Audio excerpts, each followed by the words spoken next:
Muy buenas noches. El gobierno y el llamado Ejército de Liberación Nacional, ELN, lograron un acuerdo para suspender por parte del movimiento guerrillero los secuestros con fines económicos en el país. Monseñor Héctor Fabio Henao, quien es delegado para las relaciones entre la Iglesia y el Estado, ha venido actuando facilitando los acuerdos de paz con el ELN. Es nuestro invitado esta noche. Estamos en comunicación con él, quien se encuentra, como ustedes saben, en la ciudad de Medellín. Monseñor Henao, muy buenas noches. En la mesa de diálogo de la que usted hace parte con el ELN, ¿qué se ha acordado sobre los secuestros en el país?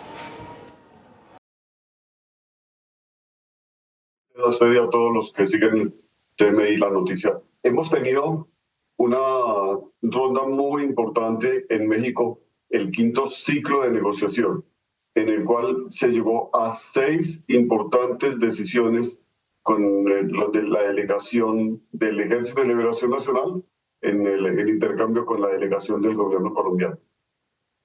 Una de esas decisiones que tiene un impacto humanitario muy importante tiene que ver con la suspensión de los secuestros de carácter económico, lo que el ELN llama retenciones de carácter financiero. Esa suspensión de estos secuestros va a tener un impacto muy importante, así se haya colocado como fecha el inicio de la renovación del cese al fuego, que es otro punto que se ha decidido, lo cual será una realidad en el 30 de enero próximo. Ahora se está en toda una fase muy importante de preparación de ese caminar, etcétera, pero ya hay una decisión y eso significa un cambio muy importante en las dinámicas que se viven en los territorios y en la vida de los pobladores, que podrán ver cómo este fenómeno tan complejo, tan doloroso, comienza a reducirse y a desaparecer en el país. Ya hay una voluntad entonces del ELN de caminar en este sentido y esperamos que se haga efectiva plenamente. Pero a ver, monseñor, de parte del ELN se sabe que tenían o tienen 24 secuestrados. Eran 29, han liberado 5, quedan 24 en su poder. ¿Qué va a pasar con ellos? Existe un mecanismo de monitoreo y verificación que hace seguimiento a todo el tema del cese al fuego.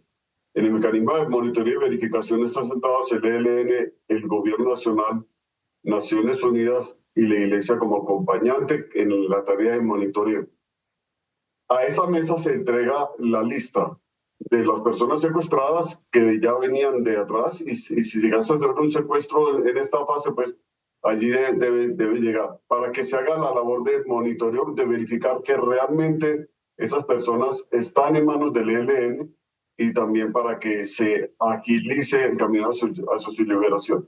Aquí se trata de buscar que todas las personas secuestradas sean liberadas lo más pronto posible, sanas y salvas, y el mecanismo entonces tiene todo el empeño de empezar a estudiar los casos para proceder a esa liberación. Esta semana, en los días recientes, ha habido 2 liberaciones en el norte de Santander que muestran ya avances, pero esperamos a que esta lista toda sea objeto de verificación y se tomen las medidas del caso frente a estas personas y se traiga un alivio a sus familias con las cuales están muy unidos cercanamente en solidaridad.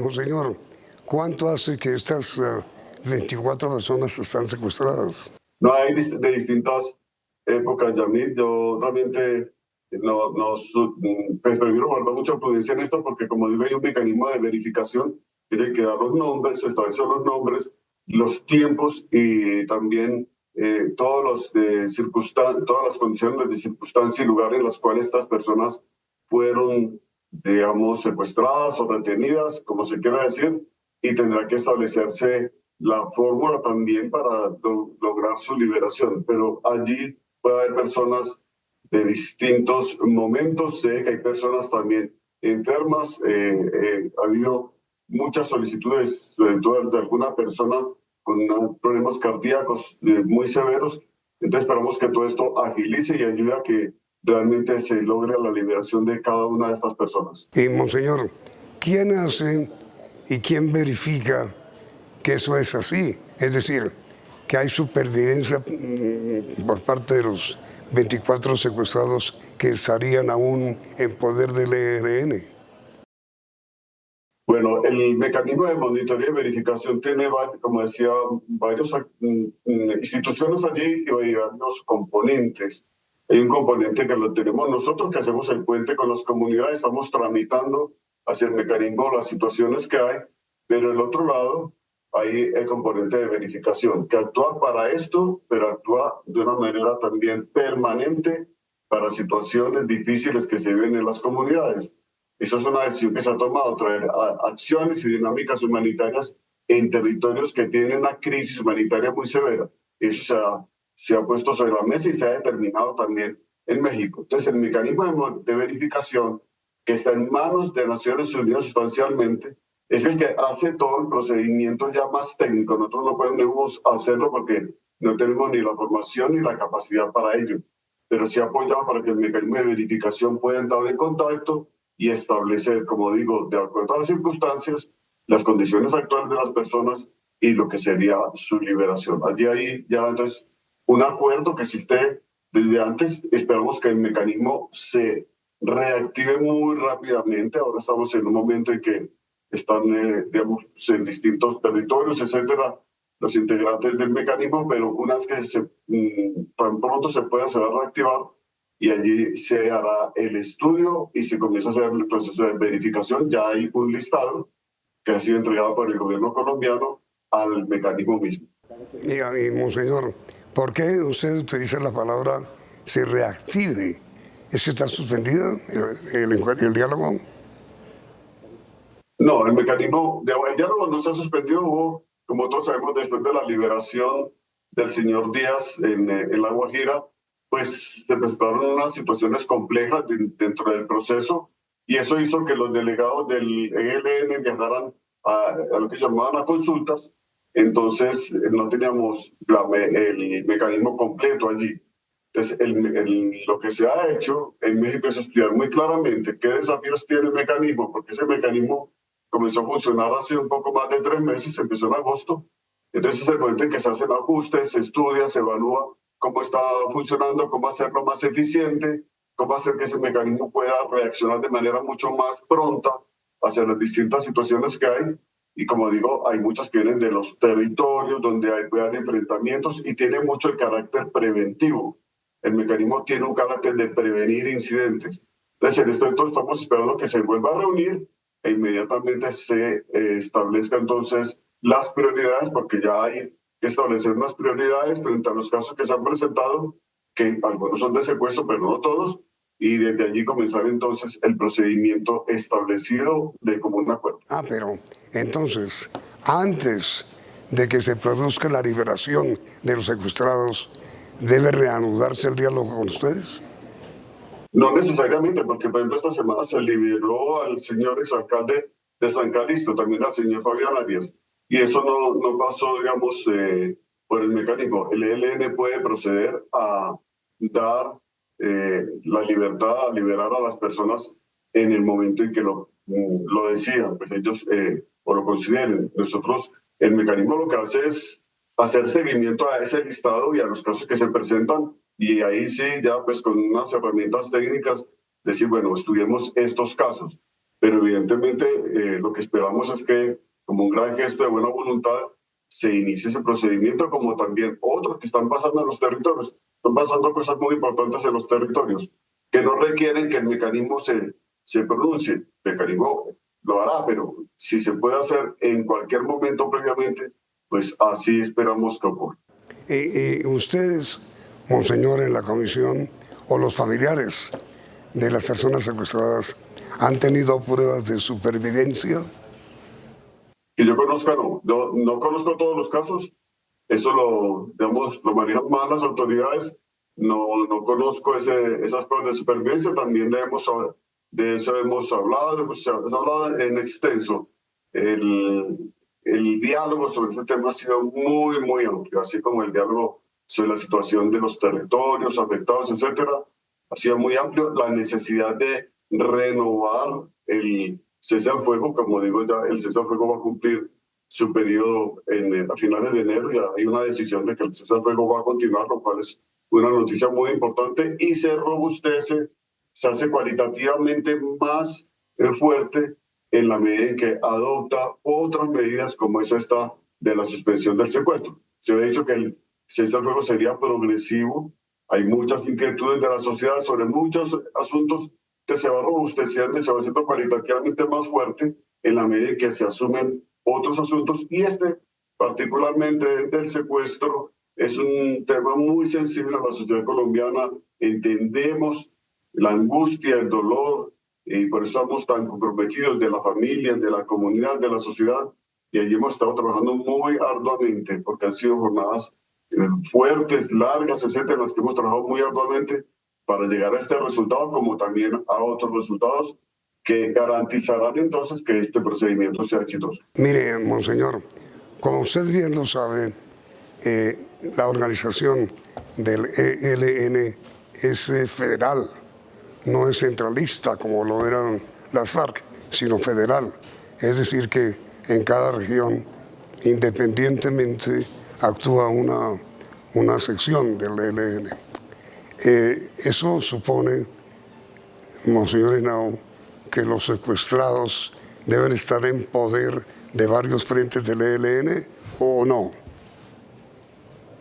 Mire, lo primero que quiero decirle es, cuando en la mesa de negociación se acepta el principio de que hay una unidad en el ELN, allí hay representantes de los distintos frentes allí sentados en la mesa, y se parte del principio de que se está dialogando con una organización.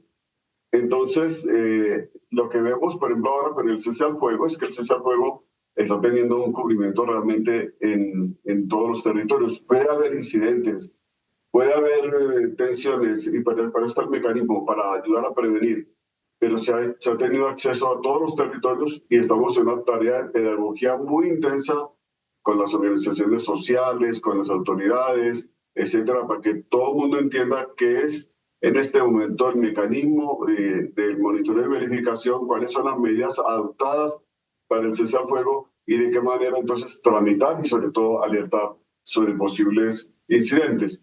Partimos de ese hecho, de que estamos hablando con una negociación, en un diálogo con una organización que tiene una unidad y ya. Yo pues no cuento las honduras de exactamente cómo es modus operandi, pero la palabra que allí se empeña es la palabra del ELN. Entonces, monseñor, la liberación de los 24 secuestrados depende única y exclusivamente del ELN.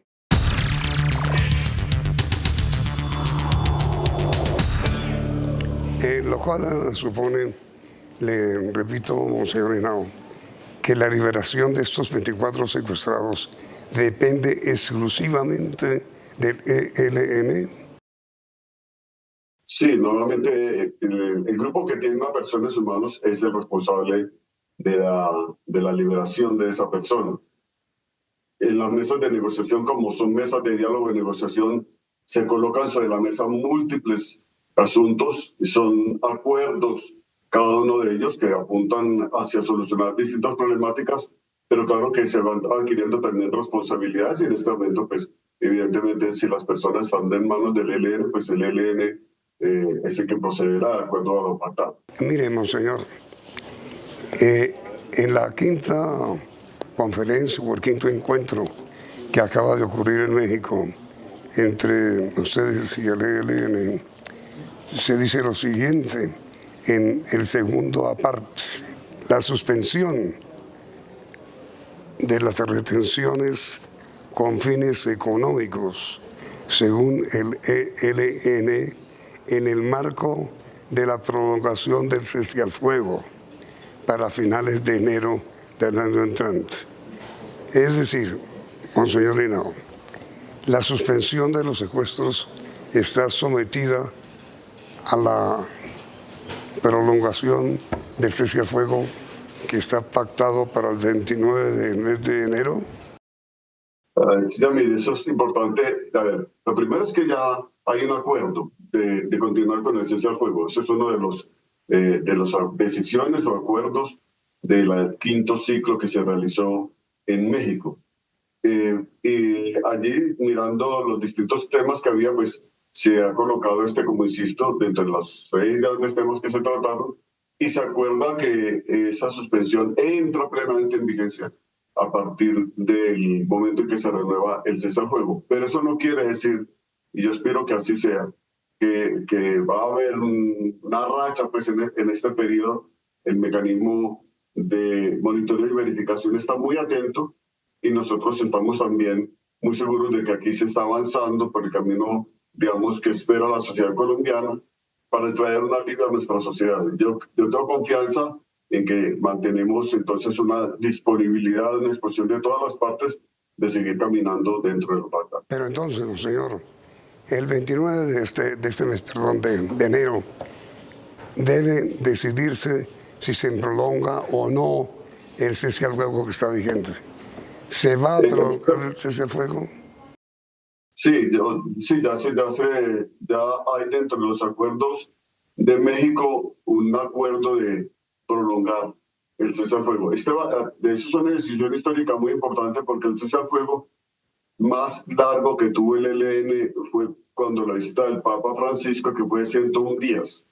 Aquí estamos hablando ya de 3 meses y otra prolongación. Estamos hablando de un hecho muy importante porque sería el cese al fuego más extenso en la historia del ELN, con cubrimiento de toda su organización. De manera que aquí se está dando un paso muy importante en el sentido de que se mantiene la confianza. El cese al fuego se basa en la confianza entre las partes y se basa también en su capacidad de mantener la cohesión y el diálogo, la comunicación, una comunicación muy ágil y muy importante en un cese al fuego, y también el que la sociedad lo rodee, la sociedad pueda apoyar, y para eso se ha creado en torno al cese al fuego no solamente el sistema de verificación y monitoreo, ese mecanismo, sino también las veedurías sociales. Hemos invitado a que en los territorios más afectados la población se pueda organizar para hacerle veeduría al cese al fuego y puede ayudar muchísimo. Insisto, es de carácter sobre todo preventivo. Y eso es una novedad muy importante también en esta negociación, que se dé más participación a las comunidades, adicional a la participación que ya existe a través del Comité Nacional de Participación, que abarca numerosos sectores de la sociedad colombiana, y también de una decisión que se tomó en este ciclo, que fue crear la Red Nacional de Participación. En participación se está avanzando mucho. Hay algo concreto pues, para el cese al fuego, que es veedurías, pero luego está el Comité Nacional de Participación y todos los encuentros que está liderando en este momento, y una Red Nacional de Participación que es pluralista, y esperamos que sea el espacio donde puedan estar las diferentes expresiones de nuestra sociedad. Y aquí, monseñor, perdóneme que yo le traslade a usted una pregunta que inicialmente la formularon los voceros del ELN. La pregunta fue esta, monseñor, que hicieron ellos. Si suspendemos los secuestros, ¿de qué vamos a vivir? Bueno, ese es un asunto que se ha tratado siempre. Eso es un asunto que está en la mesa de todas las organizaciones, digamos, insurgentes siempre. Es un gran desafío. Usted sabe que con las FARC eso ha existido históricamente. No es el primer grupo que plantea esa situación. Eso ha sido tratado en la mesa, y también el gobierno sabe que ahí hay unos asuntos que hay que resolver. Ese es un tema sobre el cual tendrán que tomarse unas decisiones importantes para garantizar, sobre todo, no tanto, digamos, financiar actividades armadas o ilegales de un grupo, sino me parece que aquí hay que pensar más en las formas como se desarrolla la vida ciudadana, etcétera, en los territorios, y que traigan también un alivio grande a las comunidades. Pero ese tema, como usted lo plantea, ha sido tratado, es un tema que está colocado sobre la mesa y que normalmente siempre es una aspiración a que se le encuentre una solución. Mire, monseñor, precisamente hoy se puso en práctica una modalidad que ideó el presidente Petro, que fue la de dar 1 millón de pesos a cada uno de los jóvenes que están hoy delinquiendo, robando, asaltando. 1 millón a cambio de, primero, que dejen el delito, segundo, que hagan parte del proceso de paz. ¿No podría ser ese el comienzo de la idea de que el ELN reciba también, para retirarse de la guerrilla, una financiación por parte del Estado? Sí, ese paso que se dio hoy en Medellín, estuvo ministro, la vicepresidenta, etcétera, es un paso importante y que muestra entonces una fórmula. Hay que estudiarlo detenidamente con cada grupo. Ustedes saben que el ELN es una organización no es una organización urbana, etcétera, es una organización con una trayectoria de 60 años de lucha y con unas complejidades muy grandes.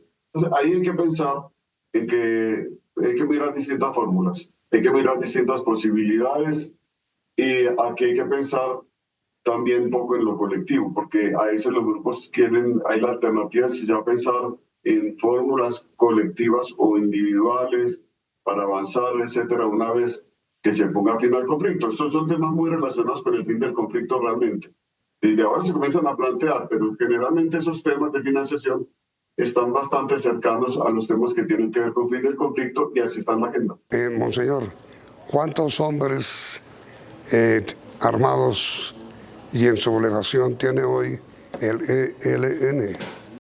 Mire, yo esa cifra no puedo dársela a mí. He escuchado cifras, pero no me atrevería a decirlo. No he escuchado en la mesa la cifra de integrantes armados del ELN, pero yo en ese sentido soy bastante cauteloso porque es a ellos a quienes les compete dar esa cifra. Y una pregunta final, Monseñor, le ruego por la escasez de tiempo una respuesta muy breve. Es esta. Usted ha venido dedicando su vida a la paz con el ELN. ¿Es posible, cree usted, la paz con el ELN? Creo que se está avanzando. Tengo esperanza de que se va a ir cada vez profundizando, ampliando y robusteciendo las decisiones en torno al cese al fuego y otras que son de enorme interés para la población colombiana. Y espero, tengo confianza hoy en este día tan importante, séptimo día, la novena de nacimiento del Señor, que tengamos esa realidad de la paz con el ELN prontamente. Monseñor Héctor Fabio Henao, quien maneja para estos temas de paz relaciones entre el Estado y la Iglesia, usted ha sido muy amable aceptando esta invitación. Le deseamos una feliz Navidad e imploramos para nuestros televidentes y para nuestra causa su bendición. Que el Señor Todopoderoso, que envió a su Hijo para salvarnos, que nos trae el mensaje de estar siempre al lado de los demás en una actitud de humildad y de permanente reconocimiento de su dignidad, nos conceda la luz y la paz que provienen de lo alto, en el nombre del Padre, del Hijo, del Espíritu Santo. Amén. El Señor bendiga a sus familias y a sus comunidades en esta Navidad. Que Dios lo guarde a usted también, Monseñor, y a todos, nuestros televidentes. Muy amable, Monseñor, y a ustedes los invitamos a continuar aquí en Noticentro 1.